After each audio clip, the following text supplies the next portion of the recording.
स्वागत है डिवांशु blogging channel में। सो गाइस, मैंने इसका एक पेज बना लिया है, बाद में दिखा रहा हूँ। पूरा एक पेज बना लिया हूँ और वो मैं दिखा दूँगा। ये रहा एक पेज मेरा, 2 पेज नहीं, वो नीचे है।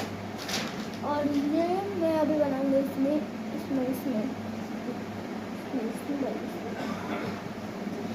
वैसे मेरा इमेज चाहिए, इसलिए थोड़ा उल्टा दिख रहा होगा, इसलिए मैं ऐसे ऐसे करके दिखा देता हूँ। सो गाइस, मिलते हैं नेक्स्ट वीडियो में। वैसे ये मेरा स्केल है, इस 99 के बॉक्स में मिल गया था सब चीज़ मिक्की माउस में। इसको मैं चमक पर बन गया। सो गाइस, मिलते हैं नेक्स्ट वीडियो में। तब तक के लिए बाय बाय।